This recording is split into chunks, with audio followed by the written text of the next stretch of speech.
Welcome back, Flyers Nitty Gritty fans, to Getting Gritty with It with your host, Wolok, my partner in crime, as always, Vasili Gianarakos. Vasili, what's going on, brother?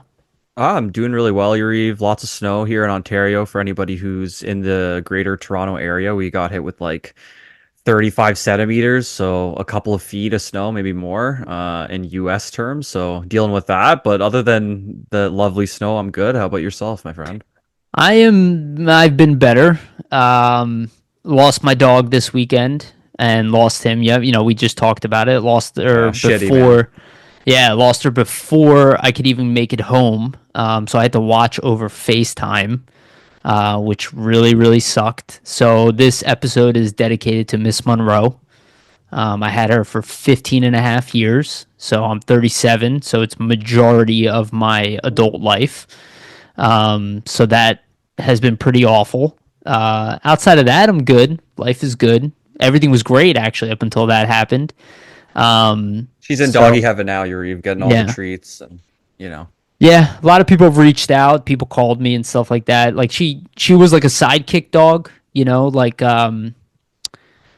I took her everywhere. It wasn't like a family dog. It was like I got her when I was in college and then had her, all the way to this point. So it was like, it was, everybody knew me as, me and her together. So it's going to be an adjustment and it's something I'm kind of dreading. I get the nice cold weather when I get home and I have to go home and deal with her stuff and things like that. But this episode is dedicated to her. And for everybody who has a dog out there, love your dog. Don't get frustrated with your dog. And I already learned this years ago. Dogs are the best. So. Yeah, it's like even if they piss you off, they're not trying to, and you don't have them forever. So like just try to make their life as fun as possible because they're not here to make your life harder. Even if it seems like that sometimes. They're the best pets, man. Dogs are, authentic animals. Let's be real. Like, who loves you unconditionally as much as a dog does? Yeah. So that's the way I look at it. Yeah, and Jim from High and Wide lost his dog a few months back, too. He reached out to me also. And awesome guy. He's a great guy. And he knows what I'm going through. He just went through it recently. Also had a pit bull. Mine was a pit bull. So, it's a bummer.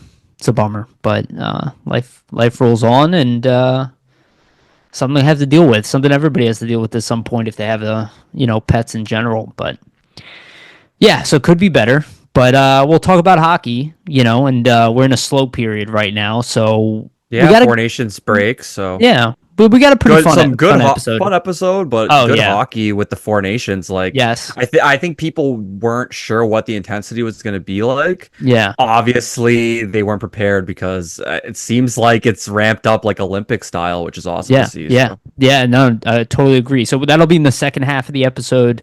We'll be talking primarily Four Nations there and what our thoughts overall are about it.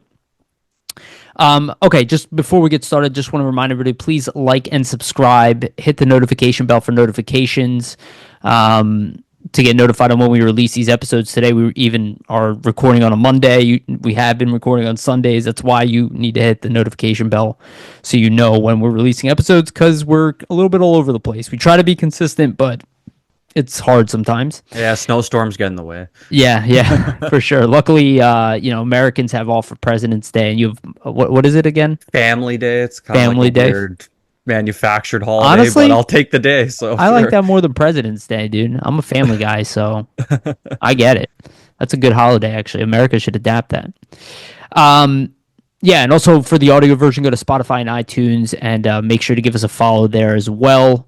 And a rating if you can. That is the best way to support this podcast. And also a shout out to our sponsors, Jim Steaks at 4th and South. Make sure to go get yourself a cheesesteak from Jim's. They have one of the best, if not the best, cheesesteak in Philadelphia.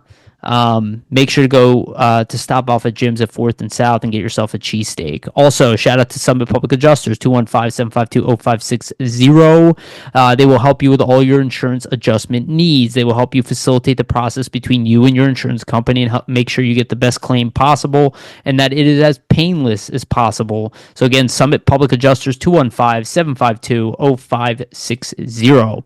And also want to give a brief shout out to our partner, SportsSpider.com. Guys, if you're tired tired of searching multiple websites for sports news, SportsBiter.com has you covered. They collect the latest articles, videos, and podcasts from around the web and organize them by your favorite teams. If you want to stay as up to date as possible on our Philadelphia Flyers or the NHL in general, make sure to check out SportsBiter.com. The link is in the description of this video and of the audio version, so make sure to check it out.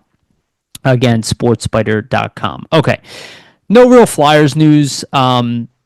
So we're just gonna dig like right into like just talking about the team. Like, what can we expect from the Flyers after the break? Obviously, this is a significant break. Typically, during the All-Star break, it's like I think it's just under a week. Now it's like 2 weeks solid. We're gonna have a very condensed schedule when we get back. It's gonna be like rapid fire games after that. Probably 4 games a week Hey, that's fun. consistently for the I mean, lots for of hockey. For us, it's fun. For the players, it's gonna be pretty brutal. Yeah, it's tough for them to go through that schedule. Yeah. It's definitely a grind. There's gonna be a lot of injuries. It's already a grind usually in March. Typically the schedule gets condensed, so now you're adding in the Four Nations break and stuff like that. Like it's going to be a lot for these guys, but hopefully a lot of good hockey as well. So. Yeah, probably a lot of injuries, which could make the trade deadline even more interesting, right? Like unexpected injuries from the condensed schedule, teams kind of a little more desperate to make a move. That's a complete guess, but we might have benefit the Flyers maybe. Yeah, I think this is going to be a pretty active trade deadline in general, just because the cap is going up.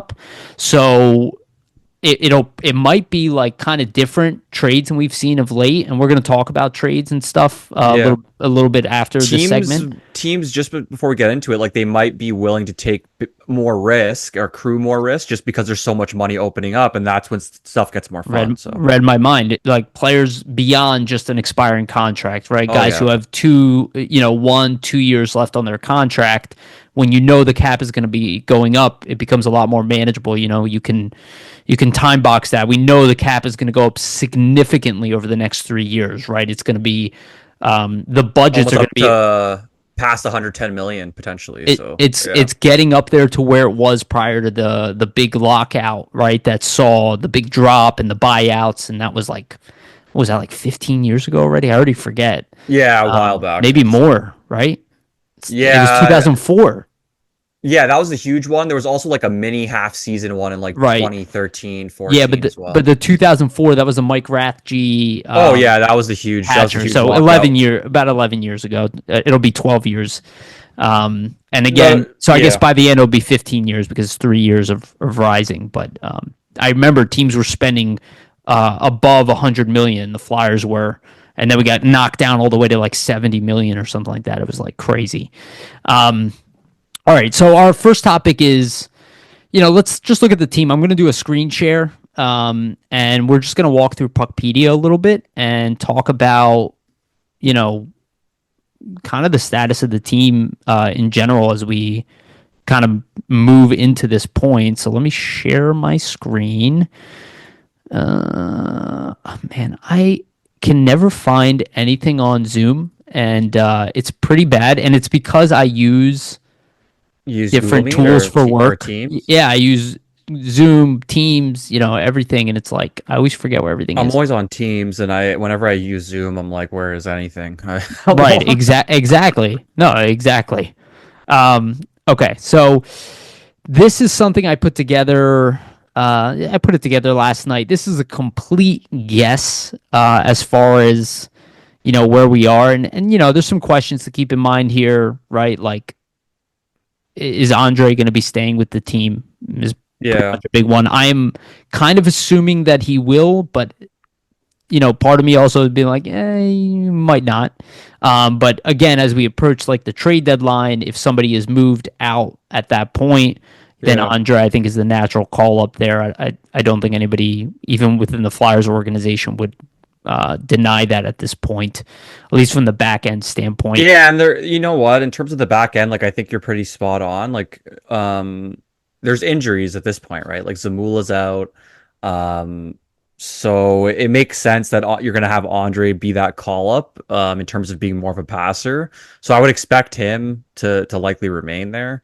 Even the forwards you put together, like it looks, I wouldn't be against any of these lines. I think it definitely makes sense that With Tippett potentially returning, Paling potentially returning, you're going to get obviously Abels, and Goche, who were in the lineup the fall or the prior game, sent back down. I believe they already were sent back down to the Yes, they're Phantoms playing during with the the break. Phantoms. Yeah. Yeah, exactly. So like I would expect that they probably won't come back up. You're likely going to see Tippett and Paling return just due to the break, I'd imagine. So Yeah. this is probably what you can expect in terms of who's going to be there for the forwards. Well, let me list out the lines because there's people listening to the audio version, and let's do Yeah, of course. forwards D, and then we'll do goaltending. So top line, I have Owen Tippett, Ryan Paling, and Travis Konechny. Second line, Andrei Kuzmenko, Sean Couturier, and Matvey Michkov. Third line, Tyson Forrester. And again, the lines are interchangeable as far as because we've seen this as the top line too. Mhm. Forrester, Noah Cates, Bobby Brink. Fourth line, Jacob Peltier, Scott Lawton, Garnet Hathaway. And then that leaves Nicholas Delorier as the extra forward. Yeah, I think what you were saying was pretty accurate, right? Like this is a combination of what we've seen in the past with the new additions, kind of guys slotting in. I'm assuming everybody's coming back healthy. That might not be the case, obviously, Yeah, but but I we're both assuming that. yeah, but 2 weeks off. A lot of these guys were kind of day to day. I guess It's a maybe safe assumption, or I would or say. were skating right prior. So I guess Yeah, Paling was skating, I believe. Same with Tippett. yeah. So And again, I assume that Ryan Paling is going to be moving up to that top spot because we know Torts loves his speed, right? And Tippett is very possible. fast. Konechny is fast, so it's going to Though be like I a will point line. out, Yariv, sorry to cut you off. Like I That's right. wonder, because they did have Lawton, obviously Paling out. They did have Lawton, Brink, and Forster as a line for a little bit. Yep. So I wonder maybe if Lawton ends up playing up if they're trying to showcase him for a trade at any point. I don't know Yeah. if that factors in, but I don't know if there's much showcasing needed with Scott Lawton because he's yeah, such a known character commodity. guy. But he's such a known commodity. Like teams have been wanting him for 2+ seasons aggressively that I don't think anybody's going to change their mind whether they want him part of the team or not moving Yeah, fair. forward. I do see your point though. I do think that with Paling coming back though, and the speed and again, the best center, at least in the second half of the year so far, has been Noah Cates, right? Like Yeah. in the second half of the games played, let's say it that way. Um, but I think he likes that third line, so that's why I put that line back together. And then we talked about Kuzmenko, but there are other options here. To your point, like Kuzmenko could continue playing with Konechny. They did have some success, Yeah. and maybe Tippett plays with Michkov and Couturier. That line didn't necessarily like light the world on fire, so I'm like, I don't know if they jump to that. I could see them starting with this just because I do agree that they like that Cates Forrester Brink line so much they probably don't want to break them up. But personally, I think Cates has been the best center. Yeah. And I just think that with Paling coming back from the injury, would you really want to start him out as a 1C effectively? So I would probably swap Cates and Paling. And then I would actually move Forrester up and swap him with Tippett too. I like that setup better in my So opinion. like this, I mean, Yeah. could be. I don't Because know, man. I like It's not Brink and it's not Tippett. bad. Brink and Tippett's look good together. I just think Konechny and Forster have had chemistry. Cates and Konechny have had chemistry. And then I do want to see Kuzmenko and Michkov and Couturier have done well together. So that kind of just that's a no-brainer to just leave Couturier and Michkov together. They've kind of looked pretty good the last couple weeks before the break here. Then add Kuzmenko in. I mean, then that fourth line's kind of just like I see. It's kind of tough though because I would like to see Peltier Right. I was just about to the bring that fourth up. line, right? Like I think we want to see Peltier get some more ice here, but But like where? the way it's looking, especially if everybody returns healthy, is he going to be able to get that? I do wonder too, like because you have Hathaway there, he's played pretty well. Lawton's essentially outscoring Couturier right now in terms of point production this season. I wonder if you see this lineup more like a let's roll four lines and whatever line is playing better on any given night, that's who's kind of getting the You ice know, time tonight. it's interesting also with Peltier. He does. I know he's listed here as a left wing and center. I don't think he's played any center at the pro level. He did play some center at the juniors level, which is why Okay. he's listed as both. on Puckpedia. I Interesting. I do wonder if there's an opportunity there. He's still young enough to maybe try him at center. That's not typical, especially when a guy's coming to a new team. You're not really going to see that. They're going to want him like in a comfortable spot, I guess. Yeah. But he is, from what I understand, he is like reasonably defensively sound. He's fast, which Tortorella would like. I He's mean, he's gritty, and I'm like, maybe there's an opportunity. I'm sorry, let me finish this. Maybe there's an opportunity that Lawton moves to the wing, and Peltier maybe plays like third line center, and Paling goes down to the fourth line. I don't think so, but just a thought I had. I could. I think at least for him, he's played center in the past. Obviously, more of a winger. If you're gonna try something like that, it's not like the Flyers are really like in the midst of a playoff race at this point. Like they're kind of well far back. So if you're gonna try it, I don't think there's much of a risk that you're gonna be like losing playoff positioning or anything. And it's Sure. kind of end of the season, so why not give it a shot and see? It's not like it's going to really have too much of a negative impact. You could maybe try it for a game or two. If you don't like what you see, then Right. shift him back to wing. I don't think there's going to be like a crazy issue with playing him center for a couple of games. Because like if you're looking I'm just looking at the points, right? Like Flyers have 55 points right now. Um, Red Wings are at 61 and are in that final wild card and have 2 games in hand on them. They're about 6 points back, and they have ahead of them 1, 2, 3, 4, 5, 6. Yeah, 6 teams ahead of them. Like, just their chances of making the playoffs right now are really slim. So Yeah. I think if you're gonna try anything with the roster, and if you're gonna try guys in maybe positions they might not be too comfortable with, now's the time to do it because it's not like there's a lot to risk in terms of okay, we need this win, we need this result, right? So now's Yeah. the time to try things and get creative as a coaching staff, I would say. There's also the opportunity, which we talked about. I don't think it's likely. I think they'll look at him for the remainder of the season, but there is a chance, you could eat 50% of Kuzmenko's contract, make him a lot easier to move. I don't think a third round pick or something is that tempting to the Flyers, especially with the amount of picks they have this year. Maybe a But second though. They if could get a somebody was second. willing to, yeah, exactly, like provide a second round pick, maybe even in next year's draft or something like that. I do think that the Flyers would consider moving Kuzmenko, and then the whole thing with Peltier, then he moves up. Again, we don't know what's going on with Scott Lawton yet. We're going to talk about trades and stuff like that after this. But with potentially some guys here could be on the move. It could change things up even more as far as kind of who they put in there, and we know they like Abels. So he could be a call up if a guy, I'd be gets interested moved to to. see him again. I think Abels has looked good. Like if somebody does get moved, I wouldn't be surprised if it's him that gets a call up. Maybe too, we might see a Samu to Amala as it gets a little later in the season. We Well, might want to give him a little bit of a look. so I want to give Charlie O'Connor a shout out on this. He did an interview with Brent Flair, and Flair pretty much called out Tuamala, where he was like, Oh, interesting. I didn't hear the interview. yeah, yeah. Well, it was a written interview. It was on their podcast. He brought it up. So make Okay. sure to go to PHLY. Give Charlie O'Connor credit for this. I think it's under their Diehards program. So if you're interested, sign up. Yeah, for they that. kill You can it. They read. kill it with the content, guys. Give them. Yeah, yeah, they're doing well. So I do want to give them credit for this. Charlie, journalistic wise, I don't. He's second to none. Like he works very hard. So they deserve the credit on this one for sure.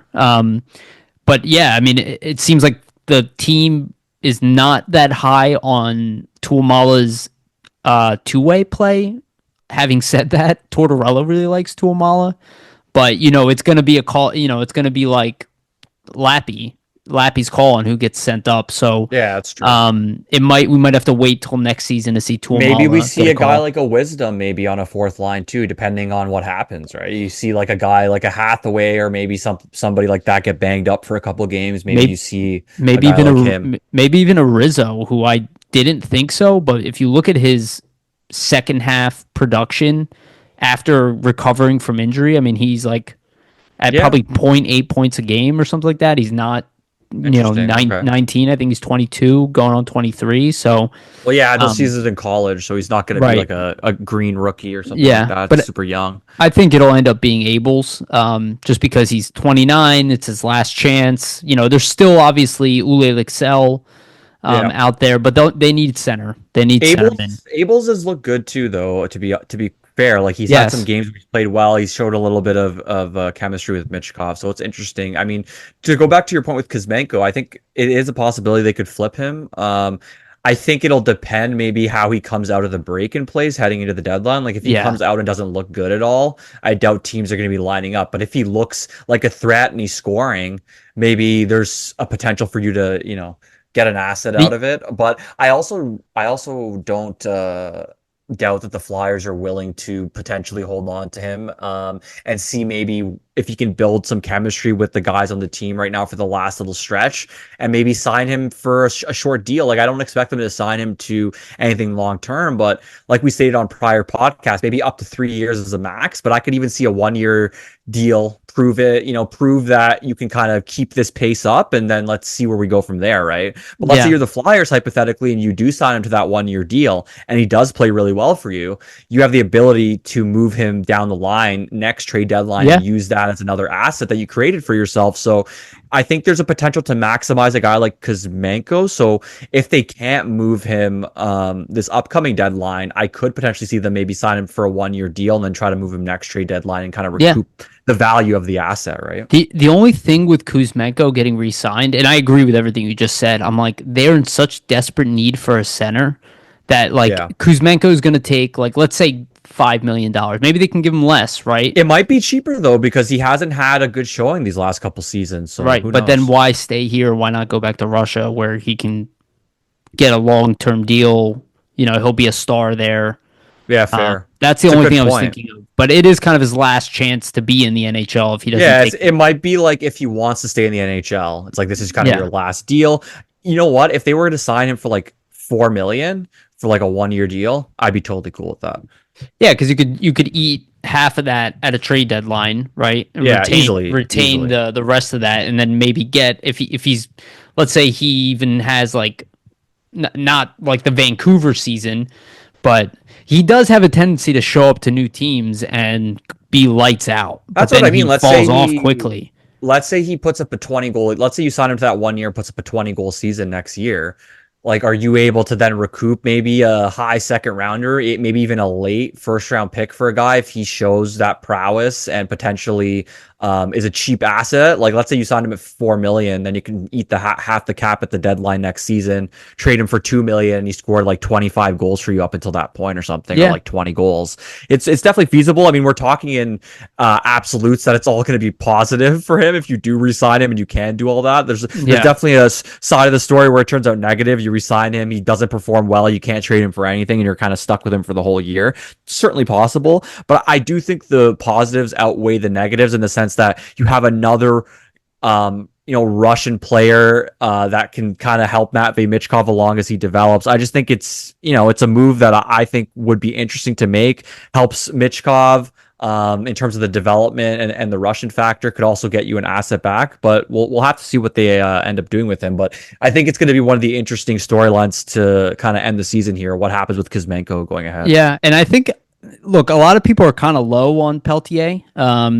I'm not too low on him. I think he Right. hasn't really been given a fair shake at the NHL level at this Right. point. So. He's been, for his age, I mean, he was doing, I'm not saying he's Owen Tippett, but he was doing at the AHL level what Tippett was doing at the AHL level. And we looked at his point per game at the NHL level this year, and it's the same as Tyson Forrester, right? It's a smaller sample size, but he hasn't necessarily been bad at the NHL level. He's actually been pretty good. He was the one player that fans, like Calgary fans, were upset about moving. I think they were still hoping there was something there for him. Yeah. And it was kind of comparable to even what Farabee was doing for us. So he's kind of also an X factor. Like right now, we just have him penciled in as a fourth line player because I know he can grind, from what I understand, even though he's not big. But he is an interesting player because we don't know. And maybe he is like a future third line guy, and maybe he outplays Kuzmenko, which is possible. Yeah, could be. And then they don't even think about signing Kuzmenko because they're like, yeah, we're just gonna pencil him into a third line wing spot and bring in a center, right? Like, which might be the right move just because how deep the Flyers are at wing with Denver Barkey coming, You have a lot of wing next depth. It's year. so true, right? Do you want That to add more wingers potentially, especially with so many wingers in the system that have a chance to graduate next season, perhaps? So Yeah, it'll and he be still needs a interesting. contract too.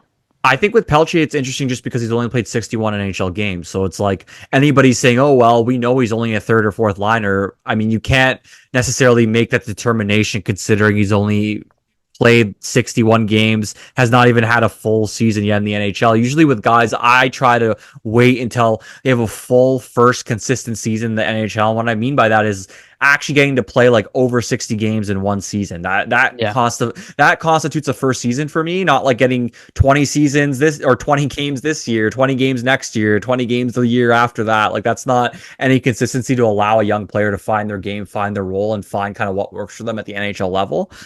So I'm interested to see if he can do it because obviously he's had success at the AHL, and we've seen in the past guys that can score almost a point a game level at the AHL. Usually, when they come up, they can have the ability to translate that to the NHL level. Will it be the same level of scoring, like a point per game? I doubt it, but like if he could be, let's say, almost a half a point a game guy, let's say 20 goals, 45 points, something like that out of this deal. Like that means you almost recouped the same kind of production you were getting out of a Morgan Frost, for example. So it's really a net positive for you, right? yeah, So we'll see what happens with Peltier, but I just think he hasn't really gotten a chance yet to play at the NHL. So I'm interested to see with that ice time what he could develop into. yeah, 100%. He's definitely an interesting one. So let's move on to the D. I don't expect really any changes with the D. I mean, we know Ristolainen was injured, but considering they didn't really announce that he was out Yeah. till like up to the Four Nations. Most likely, he is coming back Day to at day. the yeah, I'm assuming he was trying to play in the Four Nations and yeah, then was like pushing it up until that point, and then was just like, "Hey guys, like I can't go," and then it's just is what it is from yeah. that point. And I think 2 weeks is reasonable to assume that he'll come back. So if Andre does not stay, it does not get the call back up. He is playing in the minors right now. He was sent down with Abels and Gauthier. So if he's not playing in the lineup, obviously Zamula was injured at the time. Same case with him, right? He might be healthy by the time we get back also. So it might be, Z and Ristolainen together again. And I think we're pretty much going to see the same D Um, combinations moving forward. question for you, Yariv. Do you think potentially like with Andre being an option, obviously to stay with the team, do you have any thoughts of Zamula maybe being on the move? Yeah, I mean, I brought it up before. It could definitely happen. I don't think it's like impossible to happen. The only problem is I don't know if he's a trade deadline type of player. And if Fair, yeah. he's not more of an off-season type of trade, just because he's younger, he's not necessarily like, oh, this guy for sure will help us for a playoffs in the playoffs, right? Yeah, exactly. Having said that, if teams have injuries, maybe he would be, right? Like that's kind of, he's like more of a two-way guy. He doesn't really excel at either ends of the game. He kind of sits in that like bottom pairing NHL guy as of right now. He's not like a shutdown guy and he's not an offensive defenseman, but he's got skills in both. So I think teams would be interested. I just don't know about a trade deadline deal for him. I think Nick Seeler is more of the type of guy you try to pick up for a trade deadline. Yeah, of course, kind of solidify the bottom pair. I agree. I mean, Zamula hasn't really had any extended experience in a playoff run or anything, or doesn't play that typical style where teams are adding those, tough physical defensemen. So you never know. I think maybe though, if a team's looking for a passer, a guy that can maybe move the puck up the ice, it's possible, but we'll have to Yeah. see, right? Yeah, and then Eric Johnson is the natural one that he probably could net you like a fourth round pick or something, or a fifth Yeah, round pick in a trade. I just he has to want to move. it'll be up to him. Yeah. Before he got traded from Buffalo to Philly, which is not very far. So if he does get traded, I could see it being one of those, like maybe go to New Jersey, go to New York or something like Yeah, that, like yeah. a local Islanders team. Yeah, like a team that's like in a playoff spot. They're in the hunt. probably they're in our division, or at least close by, like near home, so he can like go home regularly. That I think is possible, but I think there's a good chance Eric Johnson just stays with the team and then retires at the end.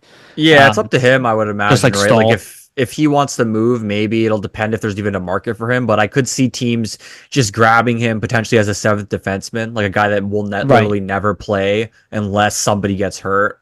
And why wouldn't you want to, previous Stanley Cup winner, a guy who's Captain been a material. captain? Yeah, exactly. But also, even we saw, a couple weeks ago, he didn't play after how many games, and he went back in and looked actually pretty decent. So it's not Right. like he's totally He's cooked or still anything. right. He's still got it. If you and he's probably one of those guys that, like, during the playoffs, he is Manages minutes a bit. He yeah, could play like that physical role, yeah. You put him with like a pretty good body. Like if you put him with like a Sean Walker, just as an example, right? Oh Like he yeah. probably can be pretty serviceable and in like a bottom pairing role with a guy who's good who can move the puck and he just has to stay home and Clear the net. do his Yeah. job, because he's a big body. I've actually seen a picture of him next to Ristolainen, and I think he's actually bigger than Risto. Yeah, that's not surprising to me. Um, Um, yeah. So yeah, I think the defense can be primarily the same, and then goaltending. Let's be honest, Ersson is going to get like probably 80% of the remaining games here. They're really going to grind him out. I think they want to. I just want to see how he handles it, right? Right, exactly.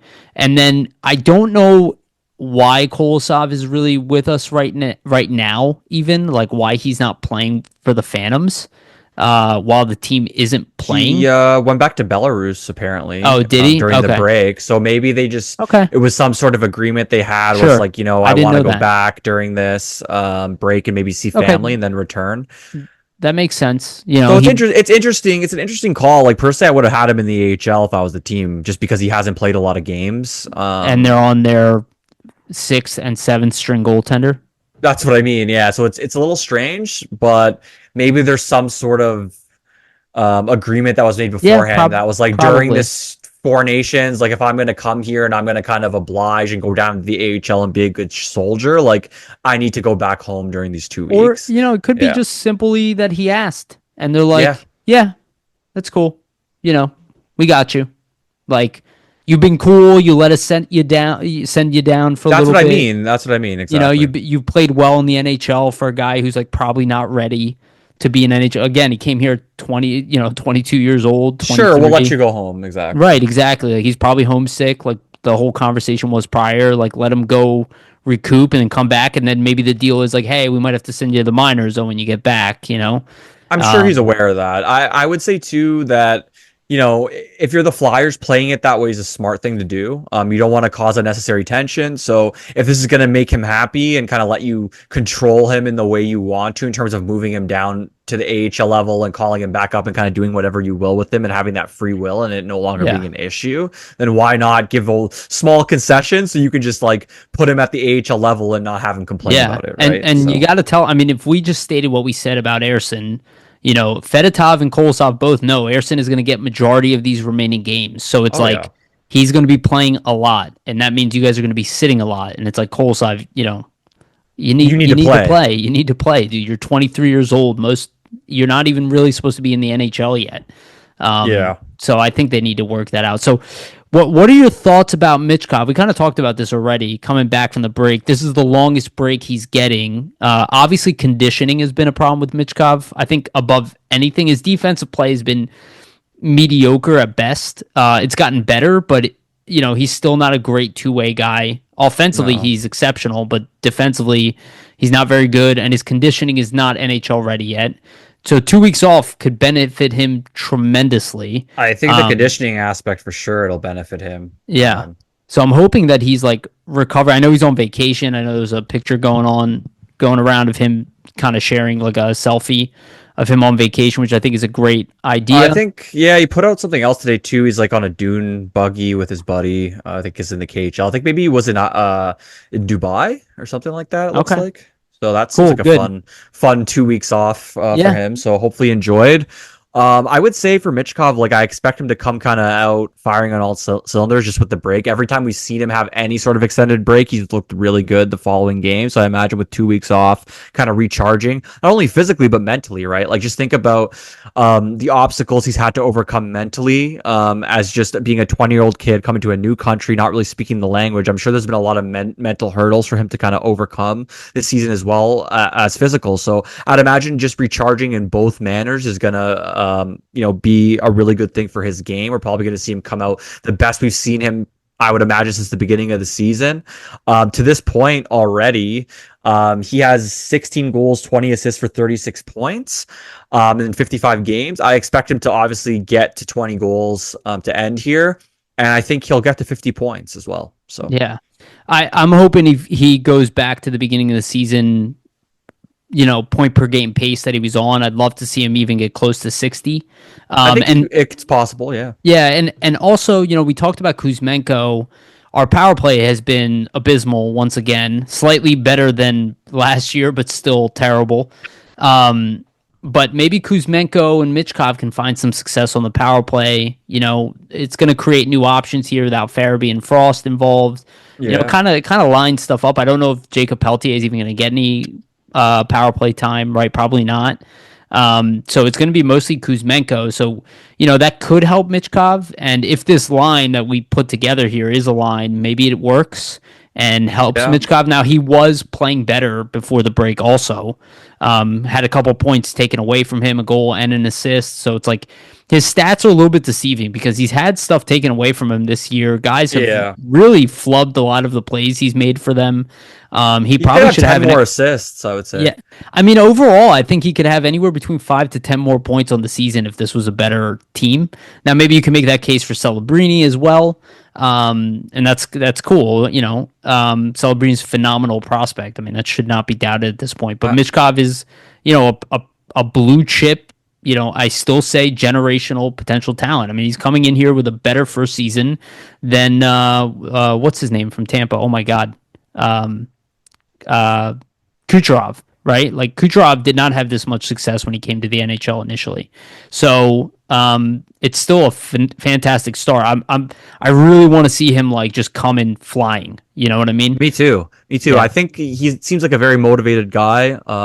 So I don't expect anything less. I'm interested to see too if like him and Kuzmenko do have chemistry on the power play and the power play starts to look better. If that even affects the Flyers thinking about keeping Kuzmenko, because their power play is so shit that it's just like if they find any level of success at all, I think you kind of just have to look at that and be like, maybe it is worth re-signing this guy just for a year, just so we can at least get some momentum going on the power play. But yeah, we'll see what happens. But I do think like these lines, it might not be exactly this offensively, but something very close, I would imagine. And then for the defense, I totally agree. Like we're probably going to see this 99% unless somebody's hurt. So what are your thoughts? So the Flyers were kind of tail spinning for a while there, then kind of recovered a little bit before the break. And by a little bit, I mean a very small bit with a win at the end. What happens if they come out strong, and start winning games? Do you think there is that crowd that wants to see them tank for the rest of the year? And understandably so. Again, we've talked about how much, how big of a deal this draft is for the Flyers. You got to think about it this way, right? Like right now, if the season ended, they are 26th overall in the league, meaning that they would draft 7th overall. Lucky number 7. Yeah, which, I mean, worked for them in the past with Matvei Michkov. But they're going to get James Higgins, let's be honest. He's the guy who's dropping. He's going to go to 7 for the Flyers. But even if the Flyers, whatever, go on a run here and they win a little bit of games, like, what are they going to get to the 11th or 12th pick? Like, realistically, I can't see them getting higher than 11 or 12. Like, they're going to need to put it together like an 8 or 10 game win streak with how much they've lost. Mm-hmm. And the chances of them, even if they do put that streak together, are the other teams around them all just going to lose coming back that are ahead of them fighting for a spot? Like, I just don't. I look at it and I'm just kind of like, they might win a couple games.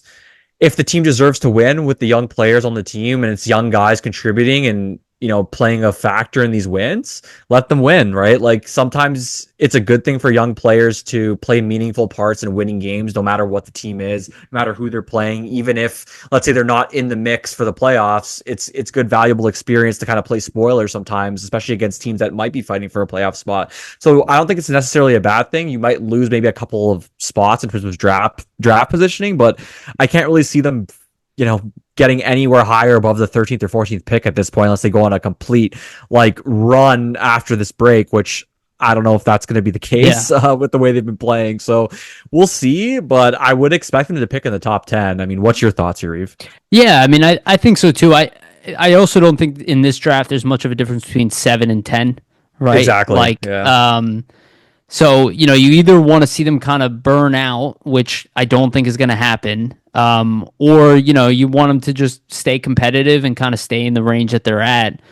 Maybe even move up a little bit, but we'll see what happens. I think it also depends on the trade deadline and what they do there. If they If sell more, yeah. if they sell more than anticipated, they will continue to drop.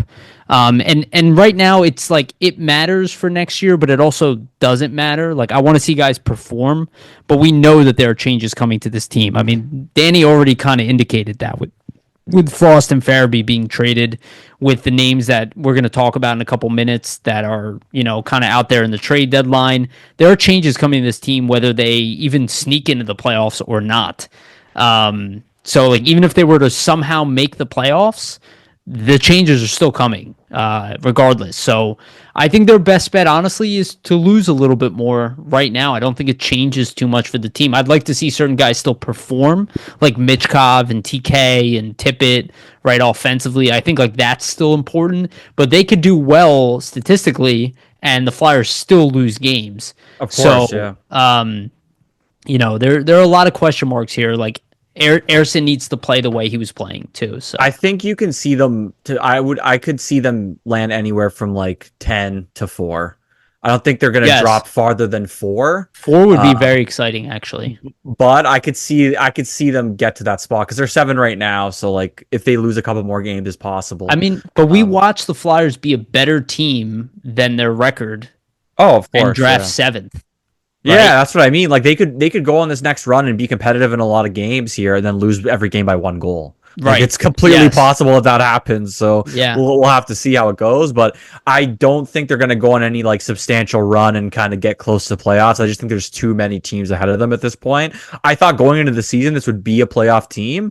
I just think a lot of inconsistencies, a lot of injuries has not really helped them at this point. So yeah, the goaltending situation definitely did not help. Like Erson going down for that substantial period, I just think was a real backbreaker for them. And it shows how fragile this team is and why they're not really ready to compete, because good teams have bodies drop and continue to find ways to win. Yeah, and the Flyers, they're just not there yet.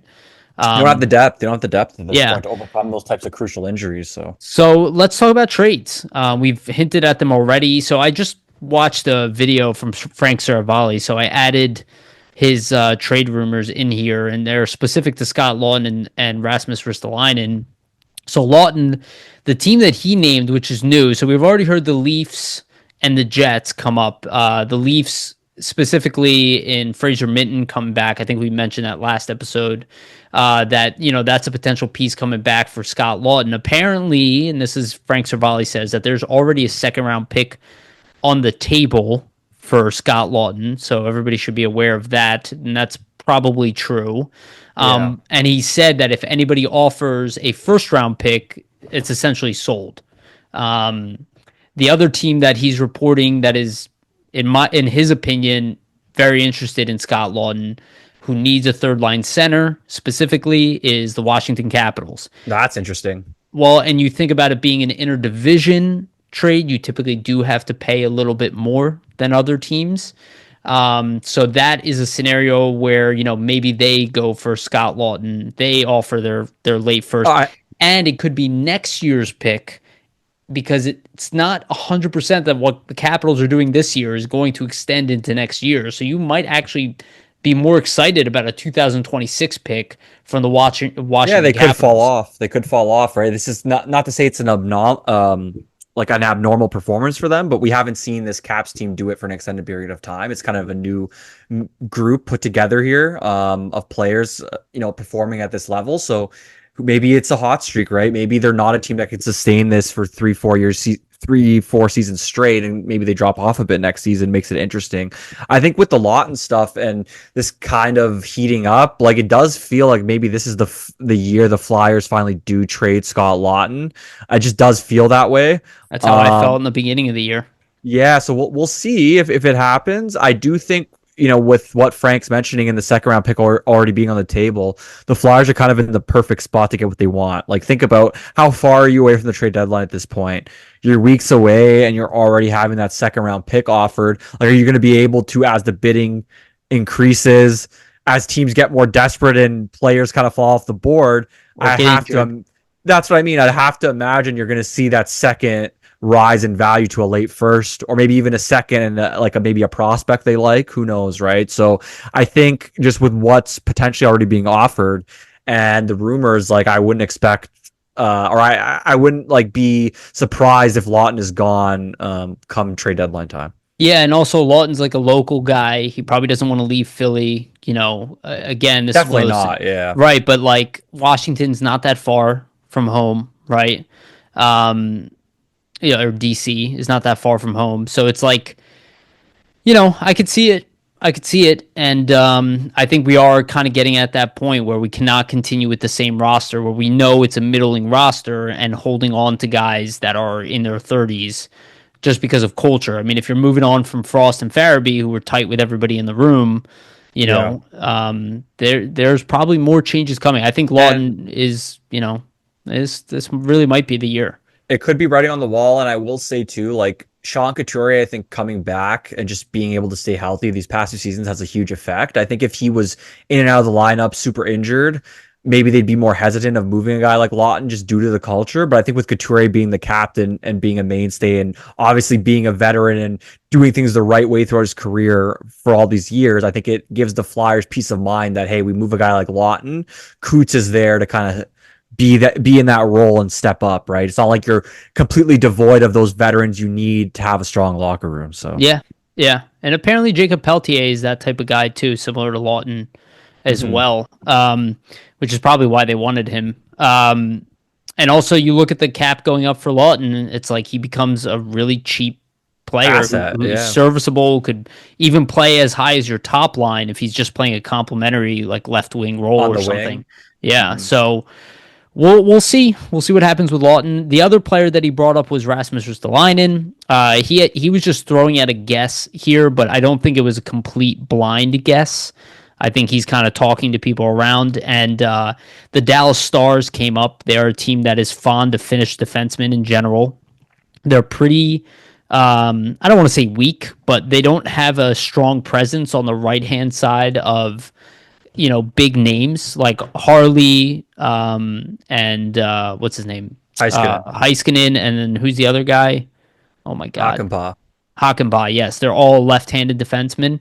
A little Finnish, Heiskanen, Ristolainen pairing, maybe? Right. Well, that was kind of I think the play there. Plus, he's a big body. The value is definitely there for Risto. And then the player that he mentioned as a potential return is Liam Bushell, or Bishel. He's a 6'7", mobile, stay at home with some offensive ability, kind of similar to Risto.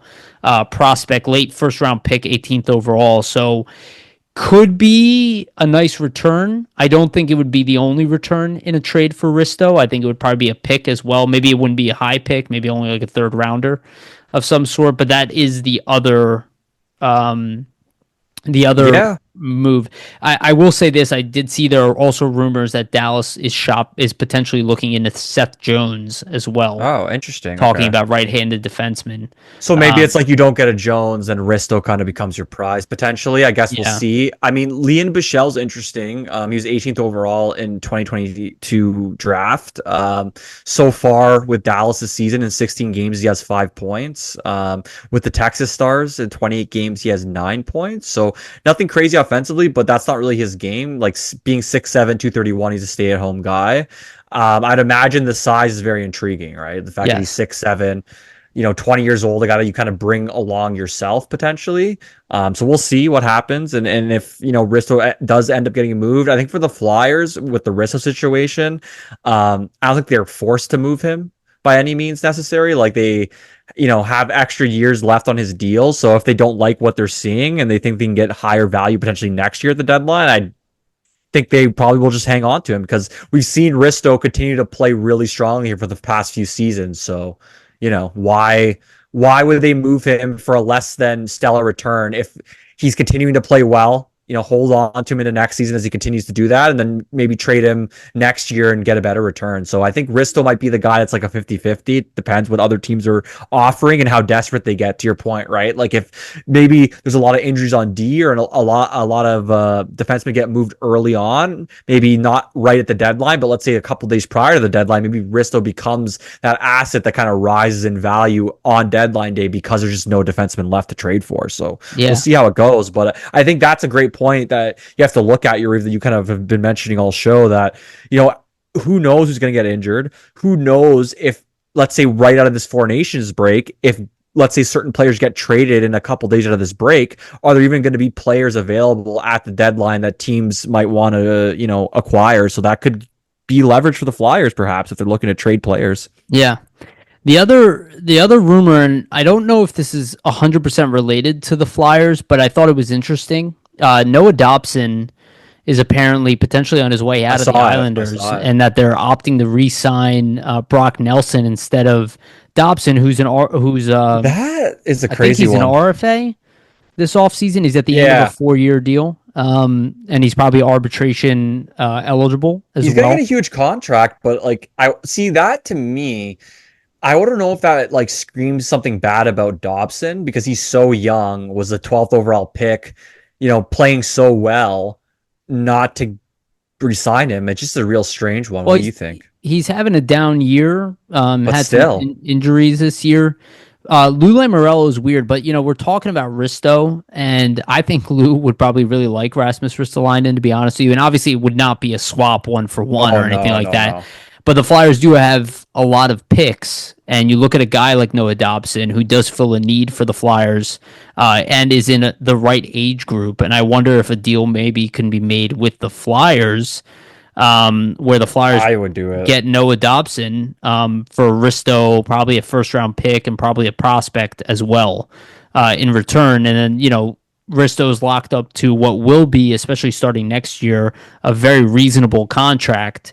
And one that they can just hold on to Ristolainen, play him in their top 4, and then get some tools to rebuild, because they're a pretty old team and they don't have a lot of like picks like the Flyers do, and they're also kind of middling a little bit. And Lou is a little crazy at times, so the fact that he even wants to trade Noah Dobson, or that's even coming up, is interesting enough. It also could just be posturing, Yeah, we're not giving you the money. He probably wants like $9 million a year, and the Flyers also have to be willing to give a guy. Yeah, he's not going to get 9, but he could definitely get 8x8 type of contract. He had 70 points last season. Like, he did. You're a defenseman that could potentially score almost a point a game. Like, if you're in that 70-point range, you got to think too. He scored 70 points on an Islanders team that is not typically a team that's known for pushing for offense. So you put him in a mainly offensive system with a good power play. Who knows what the potential is in terms of point production? You know what, right? Like, he had in 2021-22 50 points in 80 games. 2022-23 49 points in 78 games. Last season, 70 points in 79. This season, obviously a down year, only 24 points in 46 games, but he still could get to 50 points potentially. So we'll see. I think if he's available and the Islanders are realistically willing to trade him in division, I think with the way the Flyers defense is structured, you ultimately have to be interested and see what the price could be. Yes. I mean, if you could potentially trade Aristo, maybe add a first rounder, and maybe a second. Maybe it's a first, a second. Maybe a first, second. Like, if that gets the trade completed, I would be all over it, because I think Dobson is a guy that the Flyers could really benefit from adding. But like one of the high seconds. Yeah, right? But I just do wonder if a guy like him is available. I'm guessing the Islanders are going to try to trade him out of division. Like, if you're the Flyers, you might have to really overpay. So yeah, no, you're 100% right. I will also add that Noah Dobson has fired his agent as well. That usually spurs action. If you see guys firing, changing agents, right? Typically something is happening behind the scenes. Either that or the negotiations aren't going the way he wants, and it's just about getting re-signed, but we don't know yet. But it's interesting, and I'm sure there's going to be a lot of teams looking at Dobson too. The Flyers are not going to be the only ones. The whole league will be looking at him. There'll be somewhat of a bidding war, for sure, to a guy like Dobson if he's available. And there are a lot of teams out there that could use his skill set, and even a team like Carolina could, look at him, or It's a Anybody. fun trade to mention and Yeah, think about. yeah, and it also could be like a more obscure team like Utah, or they traded for Sergachev, last You never know, offseason. though. There could be teams like on the rise, right? For example, that have a lot of cap space that are like, this is our chance to maybe get this type of defenseman we wouldn't have had a chance before. Right, So I do wonder, Flyers. like, that's what I'm saying. Yeah, exactly. But that's why I wonder, like you said, to your point, like, every team in the league is basically going to be in on a guy like this because it's just like he's so at his age, what you would pay him and the past production is just like a no brainer. Why wouldn't you try to acquire a guy like that? So, Yeah, yeah, 100%. And the other, and I just wanted to bring this up. Is there an opportunity to move Nick Laurier? He's got 1 year left on his deal. I think he's overpaid, so that's kind of what makes him like not that tenable. But there are teams out there that would just appreciate the physical nature, and a playoff team. You might have to retain 25% to make him variable for a hey, team, maybe. right? So they don't take a cap hit. I don't know if the Flyers will be interested in even retaining or even moving him this year. I think next year for sure. Yeah, They'll on want the to move him. expiring deal, right? Yeah, Yeah. but he doesn't have that much of a role on this team anymore. And I If they anticipated that. if you can clear a roster spot, like clear a contract, I think that's beneficial for the Flyers. They have a lot of draft picks coming up this offseason. You have to think that some of those picks, especially the first rounders, might get the entry level deal like we saw with Lachenko. You're going to have to open up contract slots Right. to be able to fit that in. And you're going to have to re-sign guys most likely coming up this offseason. So that's a perfect point to bring up with Deloria. Like, does it make sense to keep a contract slot for a guy that doesn't really have a role or a defined role really on this team to any extended length this season, right? Like, he's barely playing the lineup this season. He has been hurt. But there are so many other players that I think at this point are kind of surpassing him in the sense that where you're at in the rebuild, you want to see these younger guys, right? You don't want to just see Nick Deslauriers. So I think he could maybe be on the table. It's just going to be depending on if other teams are actually interested in acquiring him, right? Yeah, I think the Flyers would be open to moving him, but yeah, you got to have another team that's gonna want him yeah. ultimately. You wouldn't get much for him, but I do look at like Ryan Reeves, who did actually net nice returns, and he's also a guy who doesn't play much, but when he's in the lineup, he's just that Has an effect, forcer. yeah. Yeah, so there are teams out there that might be just like, you know what, like I don't want to get bullied. We'll talk about the four nations, but Hey, no team wants. Pittsburgh Penguins, buddy. They traded a first round pick for Ryan Reeves a long time ago. That was terrible. Stupid. That was That was such a terrible stupid trade. asset management. Was it Yeah, Hextall who did that? I can't yeah. remember. I was thinking maybe we could get a fourth for Delorier. Oh yeah, even a sixth round pick I'd take for him. Right. But Well, that's what I mean. Maybe the Flyers would really be willing to move him for almost nothing. Be like, yeah, a 6 round pick's not very tempting for us, but just to free up the cap space, could be just what we get in return. Could be even future considerations for all we know, right? But just be like, yeah, we'd like to get that $650,000 off our cap, and then there's also the option of just putting him in the minors next year because I don't know what kind of role he's really going to have with the Flyers moving forward. That's why I brought him up because I'm like, his time here might be done. They didn't sign him, right? Briere didn't sign Nick. And I think they all like him and they like his locker room. Like, he's a great guy.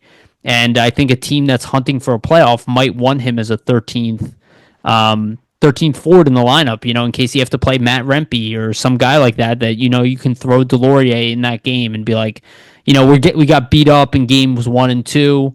Game 3, Deslauriers, you're going in there, go bang bodies, go get in a fight, like go do your thing and go police our team.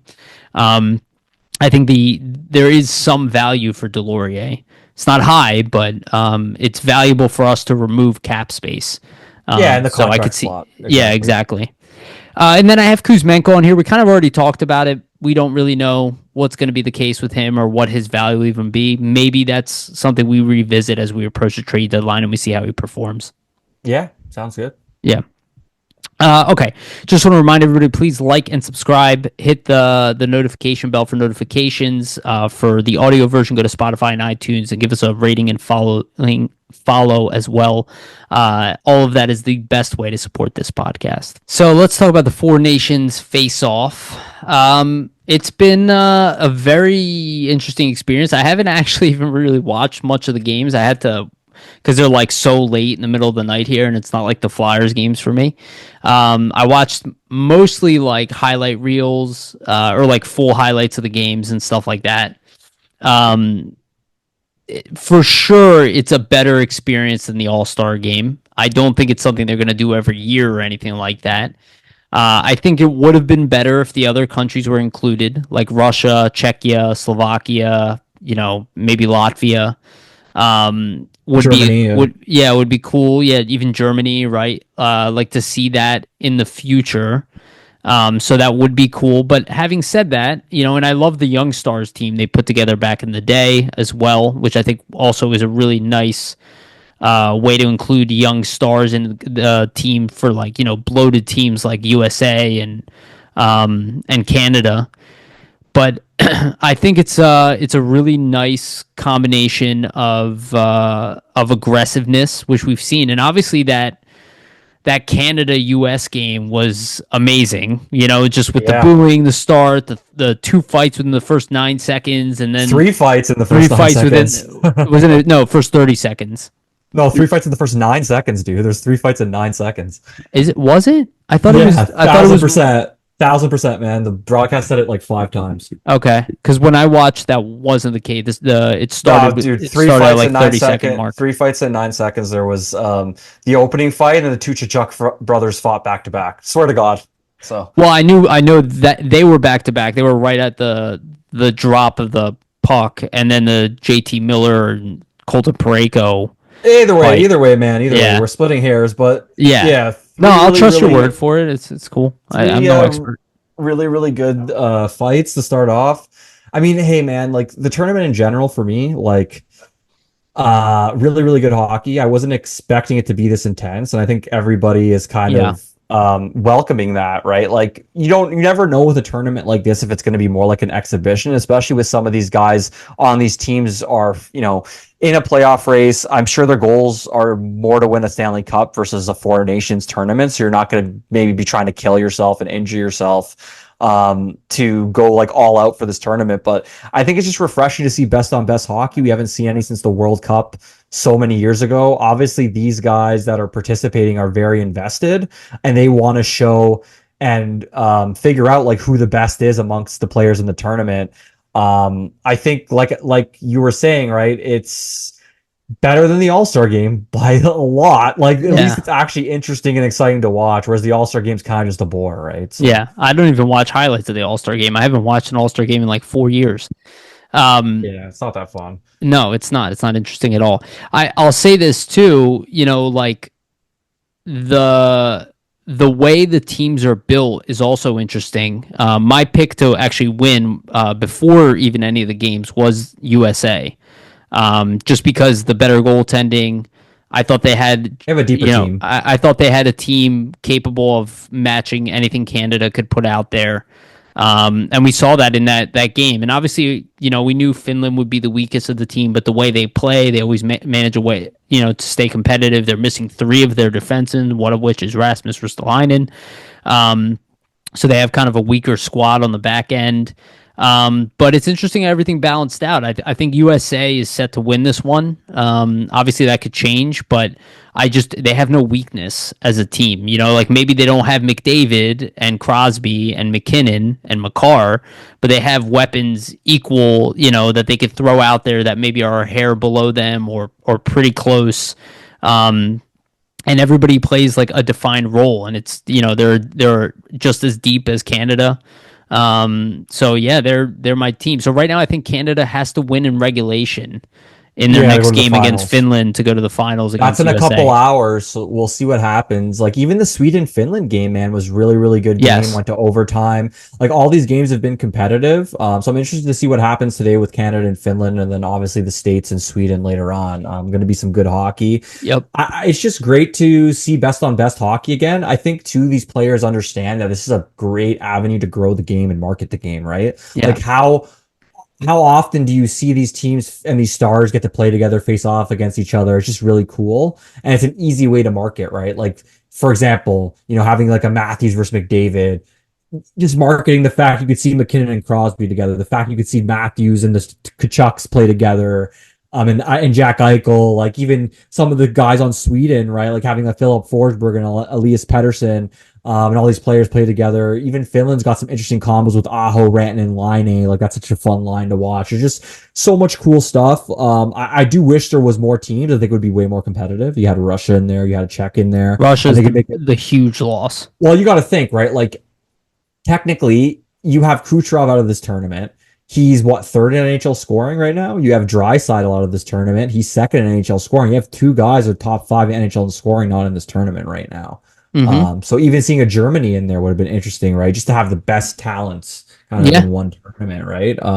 So I just hope something like this sparks them to do it more often down the line. Like maybe not every year, but maybe you do like a rotation, alternation of like not four nations, but like maybe do it like a 6 nations or something, get Russia and Czech in there, and then do all-star game, then 6 nations, then all-star game. I know next year's going to be Olympics, so that's going to be awesome because you're going to get best on best NHL players at the Olympics for the first time in years since 2010, which is crazy to think about. Like what? Like Mike Richards winning the gold medal back then for Canada.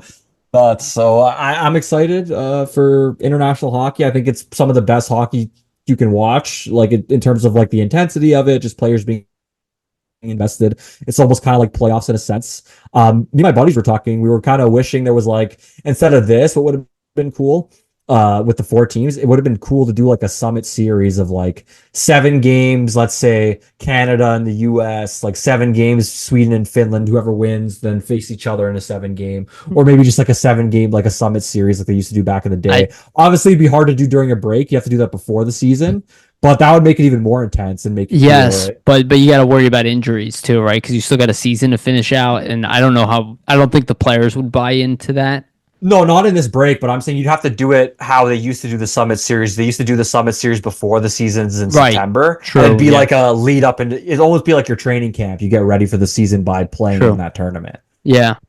I mean, I think this is something everybody loves, but it's tricky with the way the hockey season is. All the money involved. Yeah, but I think it's good that this has gone well. I think the hype for it wasn't that high, and I think especially since the Canada-US game, I think people are now like, all right, this is real.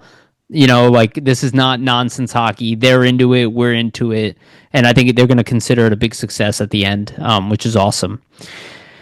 Yeah, so let's wrap it up here. We'll talk about the Phantoms.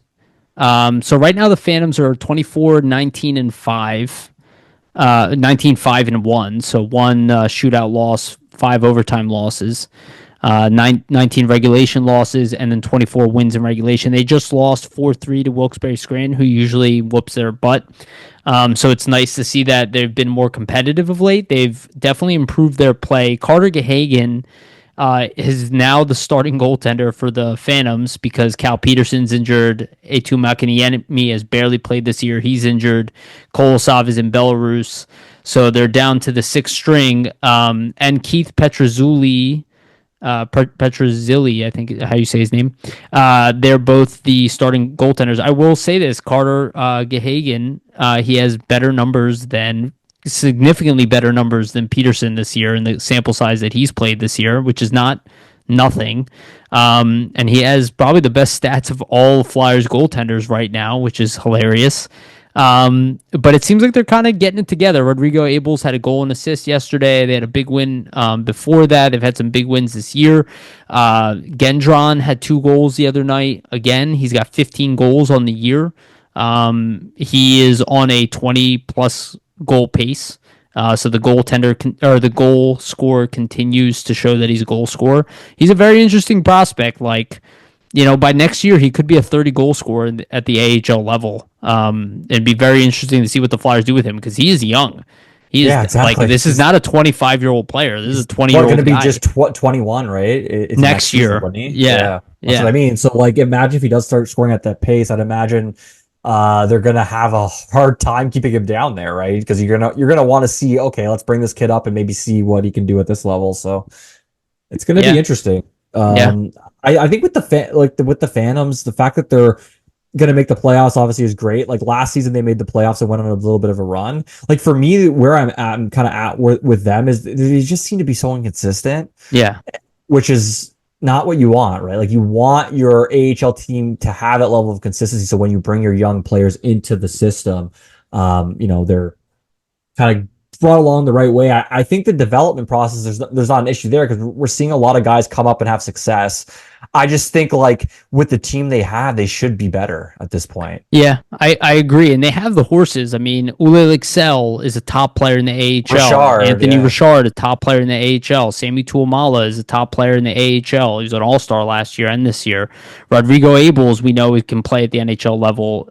He's been one of their best players. Gauthier is having a breakout year at the AHL level. They have Andre on the back end. They have Ben Gleason, who can move the puck. They have Gendron, who's a star rookie at the AHL level. They have Rizzo, who's really turned it on in the second half, right? They have Grons, they have Wisdom. Like they have a team out, in the minors right now that can compete and should be good. Belpedio is having a good season down there. Cooper Marati is still recovering from injury. But he's a guy that when they bring him back in, he can be like a top 6-4 for them at that easily. level. That's what I'm saying. So I just think for like they're gonna make the playoffs. I would like to see a deep run from them.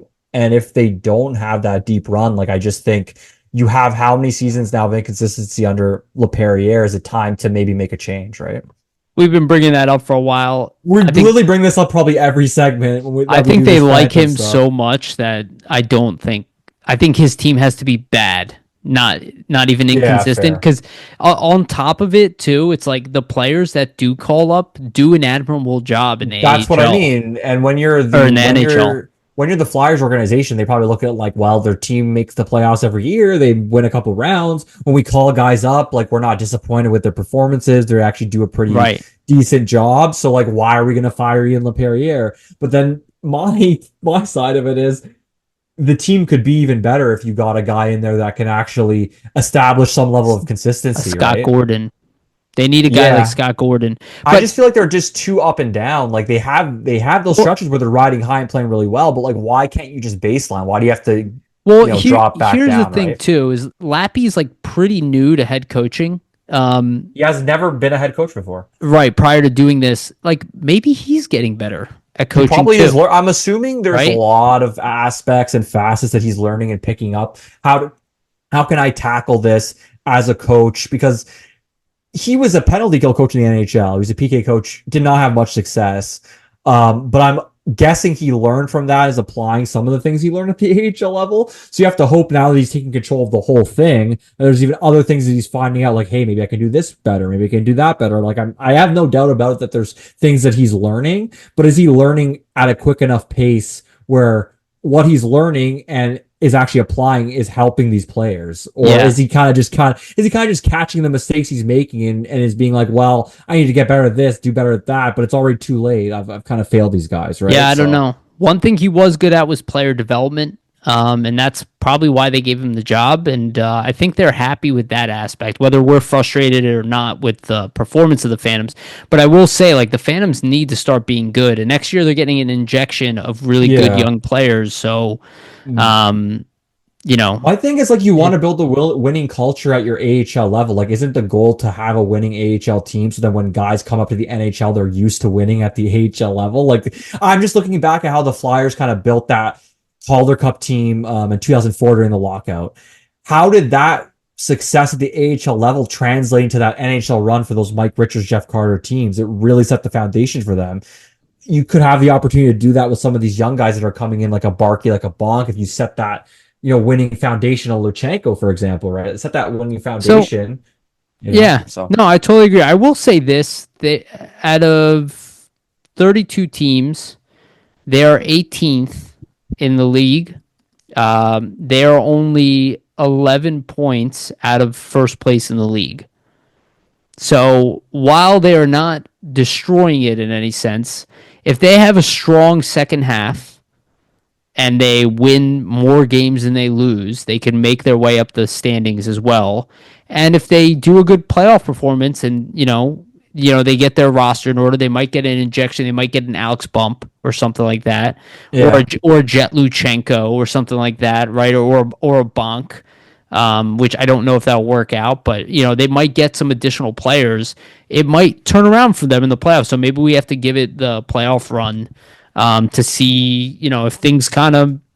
Because I will say, like, looking at their record, it's not as bad as I thought it was. It was worse. Like, they were even. They went on a bit of a 500. run. They went on a bit of a run here. Yeah. Right. So I'm interested to see how things develop. I'm always open to changing my mind. Oh yeah, same here. I'm interested to see too if Lachenko does, end early. Well, he will end early with Guelph, but I'm saying if he does get into games with the Phantoms, how he kind of affects that lineup if he gives him a bit of a spark. So yeah, and also probably if they do make the playoffs, the Flyers will not be. So that would tell me that Kolosov will probably be the starting goaltender in net for them. Maybe Bjarnason might get called in, especially if they don't really have bodies. Because Bjarnason is probably going to be on the Phantoms next year also. So it's going to be interesting. We'll be talking about it more as we get closer to the AHL playoffs, because it might be kind of a little bit of a different squad too, coming into the playoffs, and we'll see what the Flyers can, what kind of decisions they make with the minor league team. And I suspect they're going to have changes going into next season too. There's some names that either need contracts or they'll be moving on from. So we'll see what happens. Okay, that's it for us. Anything you want to leave our audience with? No, just we appreciate all the support over these last couple of weeks. We're seeing a lot of great views in terms of our numbers. So we just want to express our gratitude for just checking out our content, checking out Flyers Nitty Gritty. There's articles going up on there all the time. So just continue to keep supporting us. We're gonna pump the content out for you until the season ends here. Yeah, absolutely. Just want to remind everybody, please like and subscribe. Hit the notification bell for notifications of when we release these episodes. For the audio version, go to Spotify and iTunes. Give us a follow and a rating there as well. And also a shout out to Jim Steaks at 4th and South. They have one of the best, if not the best, cheesesteak in Philadelphia. Make sure to go get yourself a cheesesteak. Shout out to Public Summit Adjusters, 215-752-0560. They will help you with your insurance adjustment needs. They will help you facilitate the process between you and your insurance company and make things easier. Again, Public Summit Adjusters, 215-752-0560. And also a shout out to sportspider.com. They are our partners. Our stuff is linked to the top. They aggregate sports content from all over all of sports, the NFL, the NBA, everything, but they're a great resource for hockey. Again, the link is in the description. And also shout out to Miss Monroe once again. I love you. I miss that dog already. And thank you everybody for listening. We really appreciate your support. Like Vasili was saying, our numbers are pretty good. Let's help get us up there. It's awesome support. I'll be in the US for the next episode. I'll be coming back. So things will probably change a little bit schedule wise, but again, that's why the notification bell helps. All right. Thank you everybody for listening. We love you. And remember, always stay gritty.